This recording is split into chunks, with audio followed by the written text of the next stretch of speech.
There's a big crowd in here today. Well, obviously yesterday was a really tough day for me personally. It was a real tough day for Coach Pittman and his wife, Jamie. But I think we all watched the same thing here at Razorback Stadium on Saturday in front of an incredible crowd, incredible atmosphere before a national television audience against the first time playing Notre Dame. And our performance was just unacceptable. It wasn't a Razorback football performance that any of us were proud of, and that ultimately falls at the feet of the head coach. And I'd often, through his tenure here, given Coach Pittman a lot of credit for how competitive we had been in the past 6 years. And he had gotten a lot of credit for those one-score losses, but at some point in time as a director of athletics, I had to hold him accountable for those one-score losses as well. So the culmination of what happened on Saturday and then a couple more one-score losses, one at Memphis and one at Ole Miss, just felt like it was time to make a change in the leadership of our football program.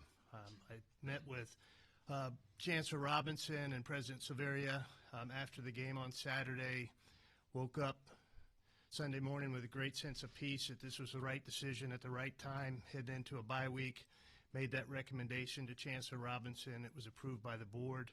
I went to visit with Sam and Jamie at their house, ironically at their kitchen table, which is the same place that I hired them at in Athens, Georgia 6 years ago. As you can imagine, Sam was incredibly gracious, incredibly thankful for the opportunity that he had to be the head coach at the University of Arkansas, and made a really tough day as well as it could for me as the director of athletics. I then met with Coach Petrino at my house, asked him if he would be willing to serve for the remainder of the season as our interim head football coach, and he accepted that opportunity. And with that, we will open it up for any questions for Coach or myself. I'm wondering, Hunter, on the decision to fire Sam, did the timing of things that have come with the portal being moved to January, does that make it an easier decision on when to change coaches and stuff versus maybe in the past when Sam hasn't had success and December portal opens? I mean, the portal is a key factor in this, but I think more than anything, it was just heading into a bye week to have a transition with the head coach, having a bye week before we head to Tennessee. This was kind of a natural point to make that. We've got another bye week coming up later in the season, but I just felt like how we performed on Saturday gave me a little indication that maybe Sam had lost the team a little bit because they generally had played really hard for him throughout his tenure. Coach Petrino, I'm sure you didn't come to paint. You look like you've made a lot of decisions early on with changing up the staff.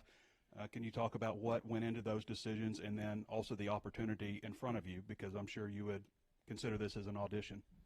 Yeah, first let me say how thankful I am to Coach Pittman for bringing me here and giving me this opportunity to come back to a place that I love. Very grateful for Hunter and Chancellor Robinson and the Board of Trustees for allowing me to come back a year ago and be an assistant coach here and then being able to do this. You know, whenever you make a decision, you base it off of, number one, what's best for the team. Number two, what's best for the individual players. And I felt that, you know, it was in our best interest to do what we did this morning for our players to improve individually, get a little bit more motivated, and I think it'll help our team overall get out on the field and compete and find ways to win a game.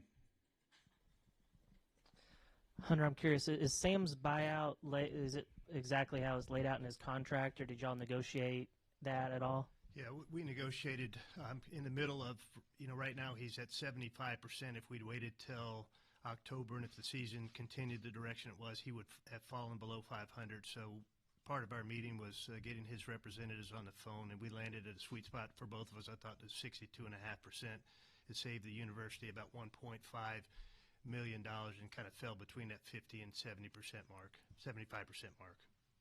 And then moving forward, when you're looking for the next head coach, are you confident that there are resources in place, you're going to be able to attract quality candidates, especially given your recent comments? Yeah, I mean, coming out of our board meeting last Friday, I received kind of a charge from our board to come back to Chancellor Robinson and then with a plan of how we can increase the head coaches pool, the assistant coaches pool, the support staff pool, the operational pool moving forward, and how we would support the increases in that. And I'll have an opportunity to do that in the next couple of weeks, and I truly believe that we will have everything that we need in place to attract the best head coach for our program and give that head coach the resources they need to be competitive in the SEC. Coach, what might you be able to do to help improve defensive play moving forward, and are there any other changes imminent to fill the spots that are lost? Yeah, I mean, the first thing we have to do is get back to the principles of good defense, which is get into a great stance, get into a great alignment, run full speed to the football, shed blocks, and tackle well. To stop people on offense, you have to stop the run first, and we haven't been able to stop the run first. Some of it's been our fits by our linebackers. Some of it's been errors.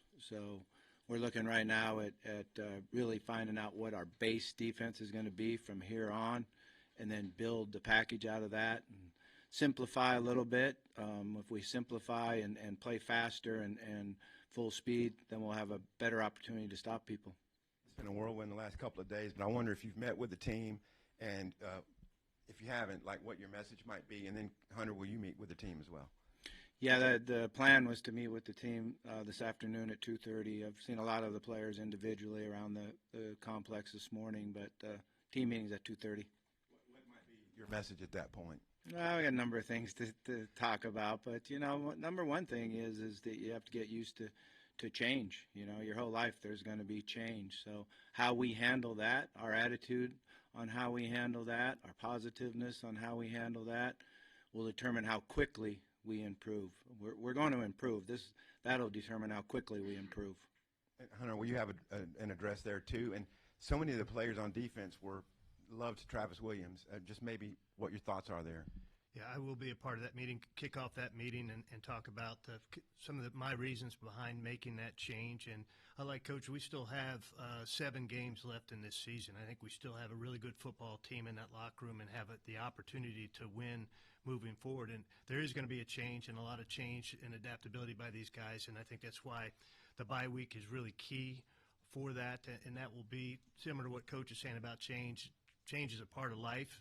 And how you respond to change will really tell you a lot about your life moving forward. And so I think we've got some really good kids in that locker room that will respond well to this change. It's not going to be easy for them, but that will be my message to them. Hunter, obviously you were the one that hired Coach Pittman. I'm wondering, as you kind of enter a second coaching search, whether it be Coach Petrino or somebody else, what maybe did you learn from 6 years ago that you can take into this year? You learn something from every coaching search. They all take on a life of their own. We've got a little bit longer runway on this coaching search and have a chance to get out ahead of that a little bit. Coach Petrino, as we met yesterday, I mean, he accepted this opportunity with the understanding that he also wanted an opportunity to formally be a candidate for our head coaching position, and he will have that opportunity. But we'll also subsequently run a search for our next head coach at that same time. And I've got a little bit longer runway to do that and to do my due diligence and do some really good research. And we'll find a good candidate, whether that's Coach Petrino or someone else. And then Coach Petrino, obviously Coach Smith will take the title of OC even though you'll keep the duties. Just maybe does his role maybe formally change at all, or what kind of do you see on that side of the ball and some of the changes there? Yeah, his role will change a little bit. There won't be a time where I'll have to step out of the room more. I won't be in there at some parts of the game planning. Kobe's a guy that played for me many, many moons ago and played professionally for the Chiefs, did an unbelievable job. He's been handling a lot of things anyway, like when I decided to make the decision to go up in the box, and he's handling the pregame information with the players and some of the things at halftime after I have to leave. I think he'll do an excellent job. I'm still going to call the plays, and something I love to do, and I'll be in the meeting room as much as possible, certainly game planning and working on, third downs and situations. But I feel really comfortable when I step out of the room that they won't miss a beat. He'll just continue the meeting. That's one of the most important things is when you're the head coach and you step out of the room is that they don't just sit around and drink water, that you have a leader in there that'll take charge and continue as if you were still sitting in the room. Hunter, millions in buyouts to be paid out. You've talked a lot about financial in this revenue share era. What is the financial plan moving forward? For the buyouts, we'll pay those out over the next 3 years, most likely from reserves in the Razorback Foundation, but we have the resources to pay those buyouts. We don't have any lump sum payments other than Coach Pittman's retention bonus. Everything else will be paid out over the next 3 years for him, and the assistant coaches all have roughly a year and a half. But the assistant coaches all have a duty to mitigate within their contracts as well that will help bring the value of those buyouts down. And Bobby, some defensive players took to social media with a thumbs down after this morning's dismissals. What's going to be your message to them? Yeah, I mean, pretty much what I said. We all got to learn that there's change and there's things that happened. I think in football you have to always talk about courage and being courageous, and I think that's part of what we have to do now as a team is understand that we all have to take the arrow in the forehead. We didn't win Saturday. We didn't perform like we needed to offensively. We didn't do it defensively. We didn't come up with any big plays on special teams. So it's all of us, and we just got to get together and become one. That's, I think, one of the issues we've had is the separation in offense and defense. We need to be able to come together as one unit. Hunter, how important is it to you and other decision makers, if at all, that a candidate has ties to either the program or the state?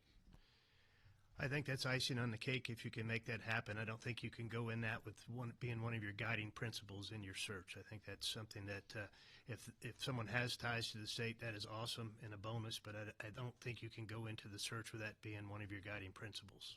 And then, Bobby, are you considering any other staff moves, whether it be dismissals or just promotions internally?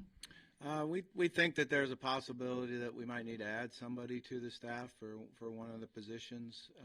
We're looking into that and certainly going to move as quick as we possibly can, but want to make sure it's the right person. Bobby, for you, nationally, this job may not be viewed as something that's premier, but you lived it at its highest level. How special is this place whenever it's right? It's a special place. I mean, that's why I'm so fortunate that I was able to come back here. And I think that we've got to get it back to that special place where everybody in the state is behind the Hogs and everybody is proud of the Hogs. And that's our job. We got to go out on the field and give the energy and the competitive spirit and show the heart that we have in playing the game of football so everybody can be proud of us. And that's what we've got to try to do here the next 9 weeks is make sure that we can unify the state. Hunter, is a bit of a follow-up to what Matt was asking there. This is naturally a very, very expensive process. As best as you can explain, will money in any way be a factor? Absolutely, money will be a factor at some point in time because there's limited resources. But I think we saw with the hiring of Coach Calipari and what we were able to do there with him and his staff and what that's meant to our basketball program. I think we can build a similar model within reason for our football program. I think there'll be people across this state that will step up for us. I think there's an opportunity for the university to potentially help us, and we're continuing to look at new ways to generate revenue within our athletic program. Our football program is far too important to the overall health of our athletic program for us to take it for granted. Hunter, last Friday at the Board of Trustees meeting, you tried to clarify what you had talked about at the Touchdown Club, but do you worry at all that the negative publicity that was generated by that might hurt you at all in your search? I think when we're able to put in front of prospective coaches what the financial package for our program will be moving forward, I think that will alleviate any of their concerns about that. And, yeah, I mean, as you well know, AD jobs oftentimes are tied to the success of a football program. Do you think you're going to be able to lead this search? I have not received any other indication to the contrary. One more for you. You've talked about finances and being able to compete at a championship level, like you said. Do you feel like Sam had the financial commitment to be able to win at the level you wanted him to? You were at the board meeting, and I gave you some statistics where our head coach compensation, our assistant coach salary pool, our support staff salary pool, and our overall operating budget ranked towards the bottom of the Southeastern Conference. I think with that information, Coach Pittman did not have the resources he needed to appropriately compete in this conference right now. Hunter, I know there's been several jobs that have opened across the country. Several of them have started developing plans to kind of improve their financial situation. Virginia Tech is presenting here, I think, in a day to bring their budget up by an average of $50 million. How aggressive will you be in trying to improve the financial stability of the department, but also the NIL situation, so when you do go out there and you're presenting your future to a coach, that they feel confident that they're going to be able to be competitive against the other SEC players? Yeah, so I think I think there's some misinformation out there about how competitive we are going to be moving forward in the NIL space.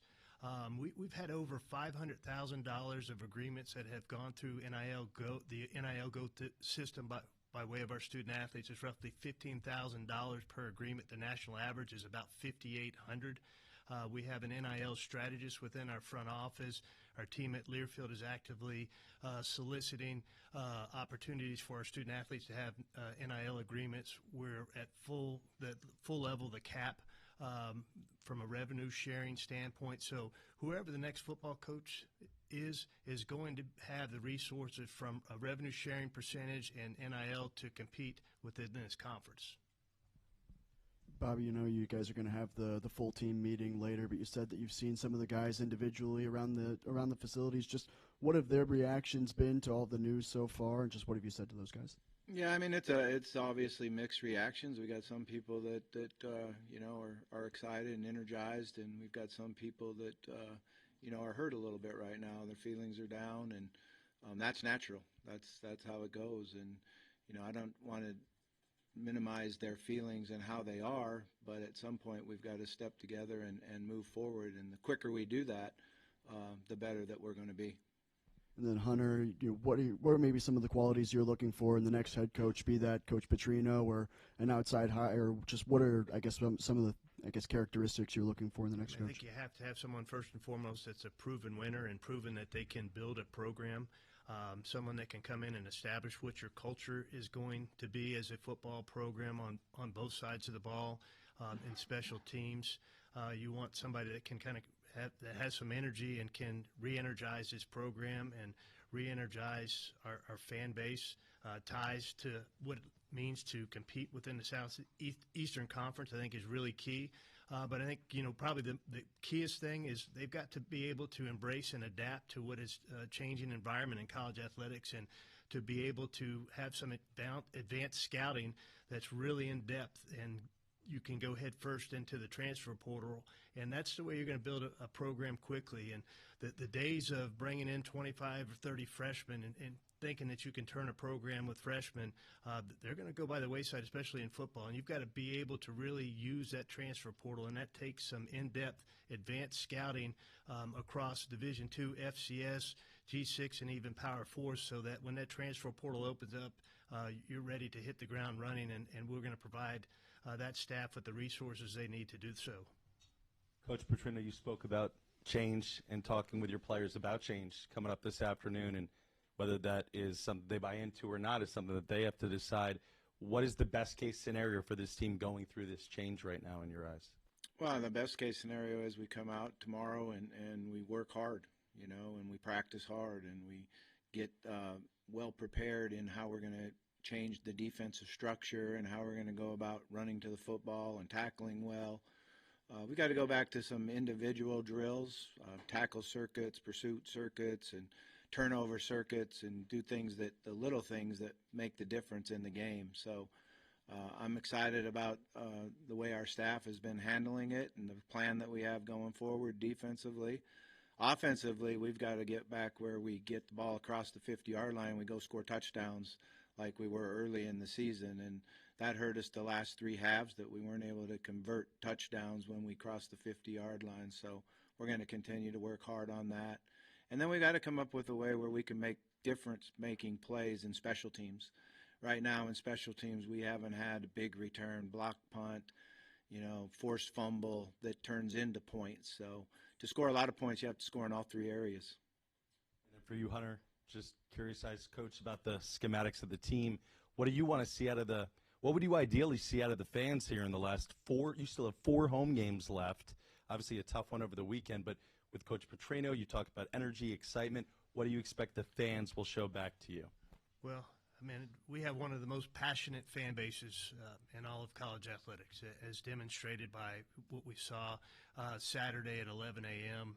as they showed up. And you see that across all of our sports. And so I hope our fans will come out and give these kids 100% support. And I hope in return, the kids that you see on the field will give 100% maximum effort and show that energy. And I think this is a state that, boy, if they see that team playing really hard and carrying some of the characteristics that Coach is talking about, they'll get behind him, win, lose, or draw. But they want to see that effort. I know our fans want to see that effort on the field. And I think that was something that was really glaring Saturday, that there was not a great deal of effort. And I think you'll see that change as we move forward. Coach, in the past when you've talked to us, you've talked about how much you've enjoyed being back in the classroom with the quarterbacks and doing all the offensive stuff. What makes you want to take on more than that now? What makes you interested in the head coaching job again? Well, I love the game of football, and I love the University of Arkansas and the Razorbacks and being back in the state. And I was asked if I would want to come back and serve as the interim head coach, and I felt, like it was my duty to do that. And I'm going to give everything I possibly can do. We've got a lot of areas that we need to improve on, but there's a lot of fun work ahead of us, and we're going to attack it with a positive attitude. Make it fun. We've got to make our players enjoy being in the building. We've got to make them enjoy going out on the practice field. Our coaches have to understand that we've got 9 weeks ahead of us, and how we handle those 9 weeks and how we improve and show the quality of the play on the field help determine all of our coaches' futures. So that's how we're approaching it. Hunter's also said, though, you are interested in the full-time job beyond just the interim role. Are you confident in your ability to navigate all the things Hunter just laid out with NIL, transfer portal, all that kind of stuff? I am, but my focus right now is 9 weeks. That's where I want to put my whole area into. Is we've got a team sitting there, players that need to be uplifted, and it's our job as a staff to go in there and show them how we can be successful and have fun with it, but also get out on the field and compete like Razorbacks compete. And then for either of you, with the coaching change, there's a 30-day window for the portal. Have any players indicated that they intend to enter, or do you anticipate that happening? We have not had anybody that has entered yet. I think they need to just understand what it is all about. A time to enter right now is really does nobody any good. It's not where they can transfer and go play and do that. I think all the players need to understand, like the coaches, they've got 9 weeks to really brand themselves and show their quality of play on the field. Some guys will be going into the NFL, and these 9 weeks will determine how they do that, where they go in, how they're slotted. Some guys will transfer in the portal, and these 9 weeks will see how they get paid going into the portal. And then some guys will stay here, and their futures will get better and better because of how they handled these 9 weeks. Hunter, Bobby just said he's focused on these 9 weeks, but obviously in the release you guys had yesterday, he's going to be a candidate. What do you want to see from him over the next 9 weeks that can maybe elevate himself as a candidate for the full-time role at the end of the year? Yeah, I think just demonstrating just great leadership of this program, and we're in a tough spot today. Like, this first meeting is going to be really tough because there's a lot of guys in that room that are going to be disappointed with the change of Coach Pittman and the change on the defensive side of the ball. And so I just want to see dramatic improvement just in the effort of our team on both sides of the ball and how they execute. It's not about necessarily wins and losses at this point. It's not fair to evaluate him on that moving forward. Does that make sense? And I told him, I don't expect him to come in with some magic pixie dust and we're going to go 7-0 the rest of the way with the schedule that we have. But I want to see a team that is much more competitive than we were, especially on Saturday. I want to see that team Ole Miss is ranked 4th in the country this week. we're 3 weeks removed from having the ball on the 25-yard line with 2 minutes to go. They most likely were not going to stop us if we don't fumble that ball. Our season could look totally different if we push that ball in at that game. And so we got a good team in that locker room. We got to find that good team again and get them back out on the field when we head to Knoxville in 2 weeks. You kind of touched on my next question. It seems like this kind of accelerated. Is that fair to say that, given where you guys were against Ole Miss, that maybe these 2 losses against Memphis and Notre Dame have just kind of really accelerated this? Absolutely. Yeah, I did not see the performance that I saw Saturday coming, quite honestly. I thought we'd be really competitive in that game and that we'd come out with a lot of energy and a lot of passion and a lot of fight. And I don't think any of us saw that on that field on any aspect of the game. Hunter, is there any thought to making an in-season change that it gets you maybe ahead of the curve in terms of being able to talk to potential candidates? Sure. Yeah, I mean, you obviously get ahead of anybody that's going to make a change anytime later than you make a change. It's really sensitive because you're most likely going to be talking to coaches that have positions at other institutions, and some are going to want to talk to you or some are not going to want to talk to you during their season, and I have respect for both of that. And so you don't want to lose a candidate because they want to wait till the end of the season to have any dialogue, but you can definitely start vetting some people in advance of others. And Sam had a provision in his contract that said that he wouldn't have to mitigate after he turned 65 next year. Is that, as part of this restructure, does he have to go and try to find another job? He does not. As part of our settlement and him coming down to the 62.5%, we removed that duty to mitigate, so he does not have that clause in his contract any longer. Bobby, considering the fact that kids are going to be jumping in the portal or can jump in the portal, you've got coaches that are going to be looking for new jobs, or at least they're going to be putting out feelers. How hard will it be to get the staff and the players to just focus over these next few weeks and concentrate on games versus their future? Well, that's the challenge, and like I said, that's what when I met with the coaches this morning, that's what I told them is how we handle the next 9 weeks is going to get you a job if you have to go find a job. And if you're sitting here and working hard on football and getting your players better and getting our schemes better, then your ability to get a job when this is over with, when the 9 weeks is over with, are greatly enhanced. If you're sitting here on your phone thinking about that job from 9 weeks from now, it totally hurts them. So I think we had a good discussion about it, and the feelings are good. But we got to go do it. We got to go focus and do it. And I like the leadership that we have on offense and defense and special teams. So I think we're all on the same page right now. And for either one of y'all, Hunter, when you were talking about the advanced scouting that's going on right now, will the next coach bring in his own advanced scouting team, or is this something that you and Remy are kind of working on now, and would they possibly have a say in who the next coach could be? I think it's really determined on the next coach, but I think it's really imperative moving forward that we have an advanced scouting department that's separate from your recruiting department, that's evaluating film across this country at all levels, and whether that falls within our front office or that falls within the football office, and there's some collaboration between the two, I think that is a must-have moving forward, and that's something that we will build into our financial model. Coach, last year you're on the sideline, up in the box to start the year. Now you're heading back down to the sideline. Is that going to give you any advantages offensively with changing things or just making it in general? How is that going to help you coach your offense? Well, I've called a lot of games from on the sideline, and I missed being down there a little bit. I didn't know if it was the right decision to go up or go down, but I felt like going up in the box, I'd be able to focus and concentrate more on ahead, the next series, and looking ahead to what the next calls are. But I am used to being down on the field, and I missed being down there and seeing the players' eyes and seeing the intensity, maybe being able to change some of the intensity. So it'll be fun to be down on the sideline again. Yeah, and then we talked about how some of the defensive players were posting on social media about their disappointment in letting T-Will go. How do you kind of expect them to rally around Chris Wilson over these next few weeks? Yeah, I think we'll be able to get that done. I think initially there's feelings and emotions and reactions, which always happens in life. That's part of life. And then you got to settle down and say, okay, what's the best avenue for me going forward? And that's to have a positive attitude, get better, improve yourself.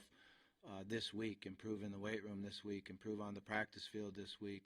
We've got to do a great job, too, understanding that nobody in the room today, when we're in the team meeting room, lets their grades go down because of a situation like this. So our ability to have self-control and understand what my goals are, they're still sitting right out there for everybody, so we got to go grab them. Bobby, you talked about possibly adding someone to the staff. Have you had any conversations so far with anybody about that? What do you want to have somebody come in and help you guys out? I know you said you want the right person. Is there a timeline on that? Not necessarily a timeline. I think the thing is the fit, and what we're going to do position-wise, it'd either be somebody on the defensive line or linebacker spot that would be a great fit for us. And certainly I'll have a lot to do with that, but Chris will have something to do with it too. He needs to feel comfortable and have somebody that he feels will help him in the way he wants to coordinate it. And Chris is specific. What's your relationship with Chris? I know he's had coordinator experience in the league, and just what's your experience with him, and what will his responsibilities be? Yeah, my experience goes way back to having to battle against him when he had all the great defensive linemen at Mississippi State, the Fletcher Cox, and all those guys that we had to try to not sack our quarterback. So that's when I first started to know who he was and know about him. Very, very impressed with what he's done throughout his career. Guy's got a Super Bowl ring. He brings a lot of credibility into the room. I've been enjoyed watching him on the field in the camp and throughout the practices that we have. He's very intense, and he understands what you need to do to stop people. We'll be more disciplined, I think, and our guys will run full speed to the ball. Somebody essentially fill your spot on, another permanent staff member on offense too? No, I still got, quarterback responsibilities I'll have, but I'm fortunate enough I have a young man that's been with me now for, I think, 4 years, working with me with the quarterbacks, and sometimes, if I got to go to another room, he'll continue the meeting, does a great job, Miles Fishback, and we've been together for a long time now, and he knows how I think and how we want things done, and certainly the players in the room, the quarterbacks in the room, have a lot of confidence in him. Hunter, will you go solo on the search for a period, or will you immediately get a committee or hire a firm, or what do you think? Well, the only thing I know I'm going to do for sure is I'm soliciting from search firms to assist with that, with the long runway and the confidentiality that coaches will have. I mean, working through a search firm for that just makes a lot more sense than trying to do that on your own. And so we'll use a search firm, and then Chancellor Robinson and I will visit at some point in time in the very near future about what the committee looks like. I think for confidentiality, it's always a lot better to keep it tighter. And that's the way I've usually done searches and would prefer to do searches, but Chancellor Robinson and I will visit further about what that looks like moving forward. Your message basically to fans, like, where are you headed with football? We will get our football program back to a place that everyone across this state will be proud to say that they're an Arkansas Razorback.